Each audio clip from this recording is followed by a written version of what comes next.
आज मैंने दिवाली के लिए खारी बना के तैयार की है। वैसे मैंने ये दिवाली के लिए बनाई है, लेकिन आप किसी भी ओकेजन पे, त्योहार पे, बिना त्योहार के भी इसको बना के खा सकते हैं। बच्चों को बहुत पसंद आती हैं, इनफैक्ट सभी को बहुत ज़्यादा पसंद आती है।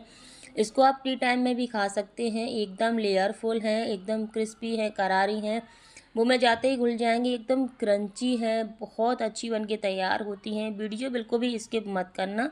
वीडियो स्किप करोगे तो आपको इसकी पूरी डिटेल नहीं मिल पाएगी। हेलो एवरीवन, मैं हूँ रजनी। रजनी की रसोई में आपका बहुत बहुत स्वागत। मेरे चैनल पर अगर आप पहली बार आए हैं तो प्लीज़ चैनल को सब्सक्राइब जरूर कर लीजिएगा। आपका अपना चैनल रजनी की रसोई। और तो चलो करते हैं वीडियो को स्टार्ट।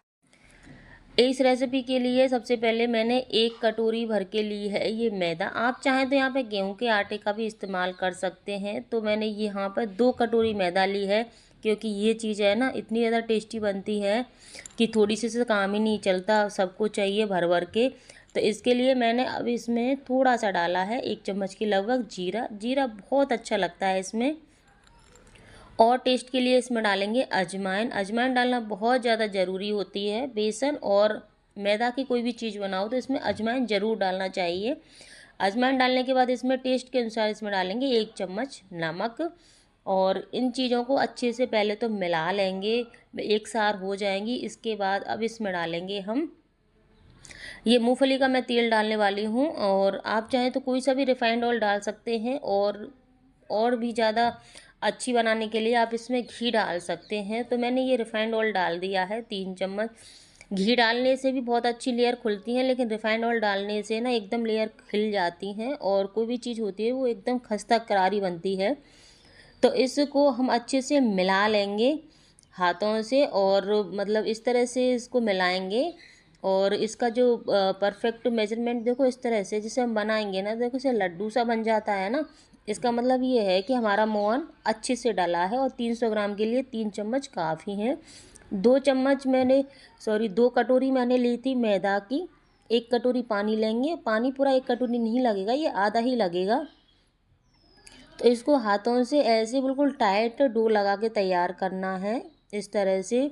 तो धीरे धीरे करके पानी इसमें डालते जाएंगे, एकदम ज़्यादा नहीं डालना है, धीरे धीरे करके आपको डालना है। और आप जितनी क्वांटिटी में मैदा ले रहे हैं ना, उसका आधा ही पानी लेना है आपको। इस तरह से आटा लगाते जाएंगे और एक अच्छा सा डो बना के तैयार करेंगे। तो देखो इस तरह का बिल्कुल अच्छे से बन के तैयार हो गए हैं। और ये जो हमारा आटा सूखा बच गया है ना, तो इसको हमें इसमें पानी नहीं डालना है। अब आपको क्या करना है, देखो आधा कटोरी पानी लगा है और इसमें अपने हाथ को डिप करना है, और इतना ही पानी काफ़ी है। इसी से आटा लगा के तैयार कर लेना है। तो मतलब कुल मिला के कहने का ये मतलब है कि आपका आटा एकदम टाइट लगना चाहिए। टाइट लगेगा ना, तभी अच्छे से लेयर भी खुलेंगी, एकदम क्रिस्पी बनेगी। तो इसको आटे को हमें अच्छे से मैश करते हुए और इस तरह से कर लेना है। देखो एकदम ये खरदरा सा हो गया है।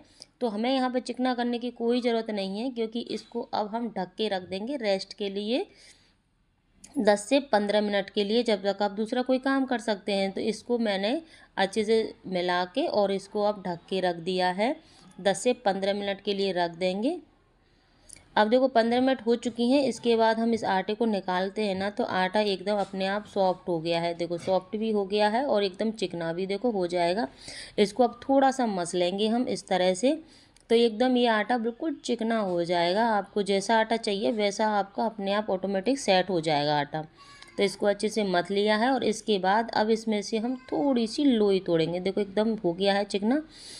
तो अब इसमें से लोई तोड़ लेंगे। लोई आप अपने हिसाब से तोड़ लेना, क्योंकि छोटी छोटी ही लोई तोड़ना, ज़्यादा बड़ी लोई तोड़ने की आपको ज़रूरत नहीं है। और अगर तोड़ेंगे ना तो आप मतलब सरफेस है ना अपना थोड़ा सा बड़ा लीजिएगा। तो इस तरह से इसका लोई तोड़ने के बाद इसकी हमें ऐसे बना लेनी है लोई। और फिर इसको हम चकले की सहायता से इसको बेलेंगे। यहाँ पर ना तो आपको आटा लगाने की ज़रूरत है ना तेल लगाने की ज़रूरत है, क्योंकि आपका आटा एकदम सख्त है, टाइट लग के तैयार हुआ है। तो ये ईजिली ऐसे ही बिलता चला जाएगा। इसे उठा उठा के इस तरह से आप बेलेंगे ना, तो आसानी से इस तरह से बिलता हुआ चला जाएगा। अब आप इसको बेलने के बाद है ना, इसको हम रखेंगे साइड में। और अब जब तक मैं स्लरी बना के तैयार कर लेती हूँ, दूसरा बाद में बेलेंगे। तो इसके लिए मैंने 2 चम्मच अरारोट लिया है। आप अरारोट ले सकते हैं, यहाँ पे मैदा भी ले सकते हैं। और इसको मिक्स करने के लिए यहाँ पर डालेंगे हम ऑयल।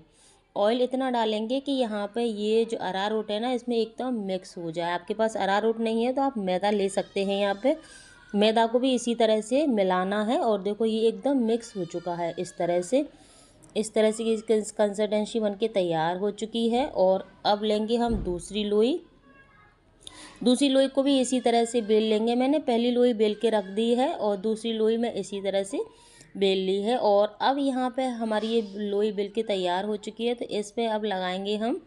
और इसकी जो परत है ना, एकदम पतली रखनी है। और 2 मिल के तो और भी मोटी हो जाएगी, उसके बाद भी इसको बेलेंगे। तो यहाँ पे अब लगाने वाली हूँ मेरी सिलेरी, जो मैंने बना के तैयार की है। तो इस तरह से इसको रखेंगे और रखने के बाद इसको चारों तरफ से इसको फैला देंगे इसके ऊपर। इस तरह से फैलाने से जो लेयर खुलेंगी ना, आप देखना बहुत अच्छी लेयर खुलेंगी। उसके बाद ये दूसरी वाली है जो पहले बना के तैयार की थी, इनको चिपका देंगे एक दूसरे के बाद और फिर अच्छे से इसको और भी चौड़ी करेंगे। इस तरह से हो गई है। अब इसके बाद थोड़ा थोड़ा सा सिलेरी और लगा देंगे। और मैं जैसे करती जा रही हूँ, आपको भी उसी तरह से करना है।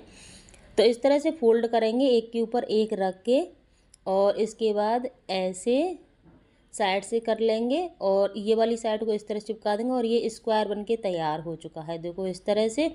अब आपको बेलना भी सेम इसी तरह से स्क्वायर शेप में ही इसको बेलना है, क्योंकि हम अगर गोल भी हो जाएगी तो भी कोई दिक्कत नहीं है, क्योंकि हमें बाद में वो स्क्वायर शेप में ही लेके आनी है। वैसे मेरी ये स्क्वायर शेप में मिल गई है, फिर भी मैं इसको और भी स्क्वायर शेप में लाने के लिए साइड से इसको कट कर दे रही हूँ। देखिए इस तरह से।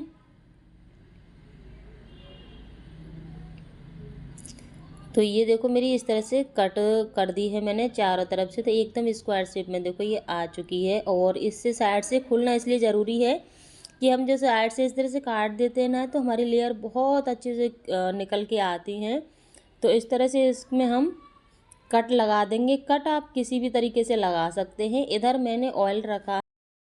अब आप ये सोच रहे होंगे कि इसकी परतें कैसे खुलेंगी, तो इस बात के लिए आपको विशेष ध्यान ये रखना है कि आपकी जो गैस की फ्लेम है वो बिल्कुल स्लो होनी चाहिए, बिल्कुल स्लो। और इसके बाद जो ऑयल होना चाहिए बिल्कुल मामूली सा गर्म होना चाहिए, ज़्यादा गर्म बिल्कुल भी नहीं होना चाहिए। और उस गैस की फ्लेम को जब तक आपको स्लो रखना है, जब तक कि आपकी डाली हुई चीज़ यानी कि मटरी जो ऊपर उठ के नहीं आए, जब तक ऊपर नहीं उठे जब तक स्लो रखना है। और जब वो उठ जाए तो उसके बाद गैस की फ्लेम को मीडियम रखना है। और इस तरह से आप जब पकाएंगे ना गोल्डन ब्राउन होने तक, तो आपकी एकदम क्रिस्पी करारी एकदम भुरभुरी बन के तैयार होंगी आती है। तो इस तरह से देखो ये एकदम बन के तैयार हो चुकी हैं। कैमरा मेरा दूर है, आपको लेयर शायद नहीं दिख रही हैं, लेकिन बाद में आपको लेयर सारी दिखने लग जाएंगी जब मैं इसको आपको बाद में बताऊंगी। तो देखो और इसमें लेयर खुली है। तो इस तरह से इनको निकाल लेंगे। और इनको गोल्डन ब्राउन ज़्यादा नहीं करना है, क्योंकि ज़्यादा करते हैं ना तो बहुत ज़्यादा टाइट हो जाती है। तो देखो इस तरह की देखो मेरी लेयर खुली है इसकी। देखो हर खारी की लेयर है ना अच्छे से खुल चुकी है। देखिए आप, एकदम फूली है, एकदम क्रिस्पी, बहुत ज़्यादा अच्छी बन के तैयार हुई हैं। तो आप इस दिवाली इसको ज़रूर ट्राई करना। एकदम क्रिस्पी हैं, हाथ लगाते ही फूट रही हैं एकदम। और हर लेयर है ना अलग अलग हो रही है। अभी आपको भले ऐसी चिपकी दिखाई दे रही है, लेकिन देखो इस तरह की लेयर बिल्कुल खुली हुई है, चारों तरफ से खुलती हैं लेयर। देखो हाथ लगाते ही ऐसी परफेक्ट बन के तैयार होती हैं। तो आप इस दिवाली इनको ट्राई कर सकते हैं और बहुत अच्छी बनती हैं। आपके बच्चों को, बड़ों को, सबको बहुत पसंद आएंगी। तो आप इसको बनाइए, एंजॉय कीजिए।